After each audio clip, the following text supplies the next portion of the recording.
Hnin moved to the city because it was cheaper than going home every day. The building was old but tall. It is 20 floors, gray walls and narrow halls. At night, the lights flicker like tired irons. People said the place was safe, only noisy. Hnin did not believe in city rumors. She only cared that the rent was low and the bus stop was closed.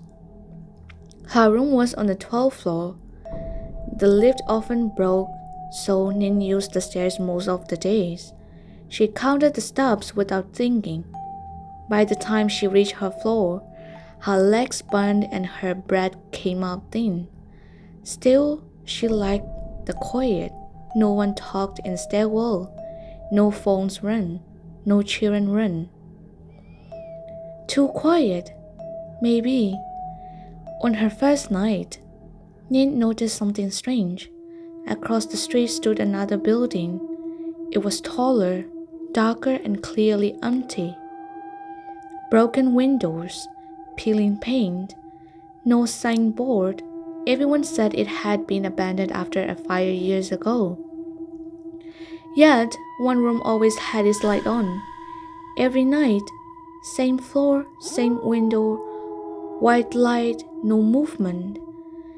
Hnin thought maybe a god stayed there, or someone poor like her. She ignored it. On the third night, the power in her room went out. The city outside stayed bright, but her room fell into darkness. She checked her phone. No messages, no alerts, just silence. Then she saw it. The light across the street turned off. At the same time, a light inside her room turned on. Hnin froze. The switch was across the room. She had not moved. Slowly, she turned her head. The bedroom light was on. She stood still for a long time. Then she laughed at herself. Old wires, old building, that was all. She went to sleep with the light on. A week passed.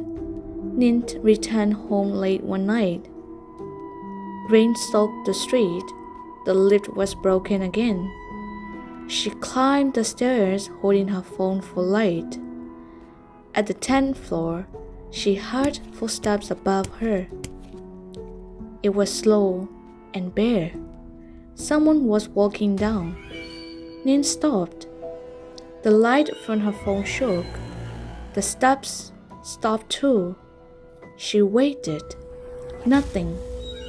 After a long moment, she climbed again. When she reached the 12th floor, the hall was empty. But her door was open. She was sure she had locked it. Inside, everything looked normal. No missing items, no mess, except the mirror. On the mirror, words were written with a finger. Don't look across. Hnin wiped the words away with shaking hands. Her heart beat too fast. She locked the door twice and pushed a chair under the handle. That night, she dreamed of stairs that never ended. After that, strange things followed her. Her phone showed missed calls with no numbers. Water dripped from taps she had closed. Sometimes, when she washed her face, her reflection blinked later than she did. The worst part was the light.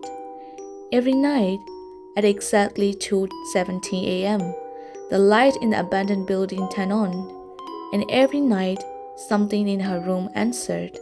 A sound, a flicker, a breath that was not hers. Hnin stopped sleeping. She asked the woman who lived on the first floor. That woman's name was Cherry. When Hnin mentioned the other old building, Cherry's face changed. You see the light? She asked. Hnin nodded. Cherry whispered, Then it sees you. Cherry told her the story. Years ago, the abandoned building was full of walkers, migrants, night guards. A fire broke out, the doors locked by mistake. People screamed, no one opened them. After that, lights were seen, phones rang from empty rooms, and sometimes people disappear from nearby buildings. They follow reflections, Cherry said, glass, mirrors, and windows. Hnin felt cold. Don't look, Cherry warned, and don't let it know your flaw. That night, Hnin covered her window with a blanket. She turned all mirrors to face the wall. She slept with the lights on. At 2:17 a.m., the power cut again. Darkness filled the room. From behind the blanket, light began to leak. White, strong and alive. Hnin held her breath. She heard knocking. Not on the door. It was on the window, soft and polite. Then a voice. Hnin. That's her name. It sounded like her own voice, but wrong. It was too empty. Hnin, open. She pressed her hands over her ears. The knocking became louder. The blanket slid down on its own. The window was no longer her window. It showed a stairwell. Her stairwell. And something was standing there. It had no face. Only stretched smoke like wax. Its mouth opened in the round place. Its body bent as if broken many times. It raised one hand and stepped forward. Hnin ran. She grabbed her phone and rushed out the door. The hall lights flickered. Doors on both sides opened slowly, one by one, though no one came out. She ran to the stairs. As soon as her foot touched the first step, the lights went out. She ran down anyway. The sound of bare feet followed her. Not one pair. It was money. She counted floors as she ran. 12, 11, 10. The numbers began to repeat. 10 again. 10 again. She realized she was not moving. The stairs stretched longer. The air smelled of smoke. Her phone rang, and no number. She answered without thinking. On the other end were screaming. Fire! Crying, and doors pounding. Then silence again. A whisper came through. Stay. Hnin threw the phone away and kept running. Finally, she reached the ground floor. The door was open. Rain poured outside. She ran into the street and did not stop until the sun rose. Hnin never returned to the room.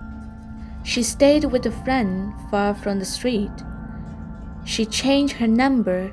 She avoided mirrors at night. Weeks passed. She thought it was over. Then one evening, as she waited for the bus, she saw it across the road, a tall, dark building. One light turned on. Same white light, same floor. Her phone vibrated. A message appeared. You looked. Behind the glass of the bus stop, her reflection smiled. But she did not. And the reflection did not stop. It kept smiling. Hnin stepped back from the glass. Her heart felt tight, like a hand was closing around it. She raised her own hand slowly. The reflection did not follow. It lifted its hand first. Then it tapped the glass from the inside. People stood nearby, waiting for the bus, but no one reacted. They did not look at the glass. They did not hear the sound. The bus arrived. When the doors opened, the reflection disappeared. Hnin got on, shaking. That night, Hnin stayed awake. She turned all mirrors to the wall again. She covered her phone camera with tape. She did not look at windows. At 2:17 a.m., her phone vibrated anyway. A photo appeared on the screen. It was her room. Her old room. The 12th floor. The blanket was cold from the window. The light was on, and someone was standing inside, facing the camera. Faceless. Hnin dropped the phone. From the dark corner of the room, a soft sound came. It was breathing. Not loud, very close. Hnin did not turn. She knew better. The voice whispered behind her ear. You run. She stood frozen. The voice continued. But you already opened. Hnin realized the truth too late. She had looked at the reflection. She had answered the call. She had seen the photo. The door was already unlocked. Slow footsteps moved behind her. The smell of smoke filled the air.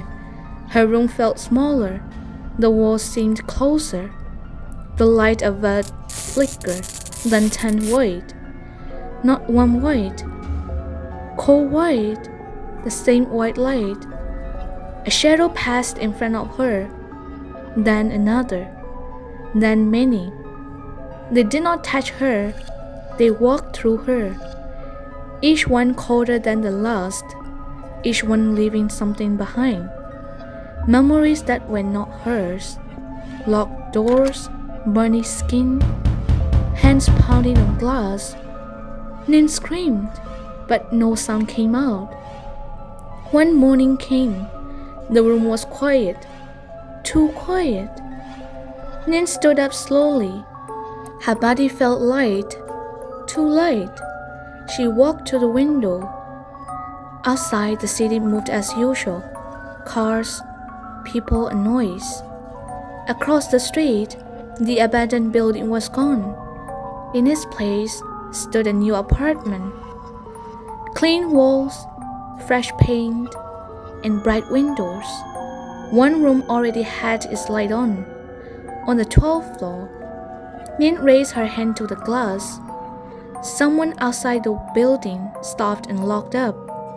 A woman, tired face, phone in hand, looking for a cheap run. Hnin smiled and tapped the glass from the inside.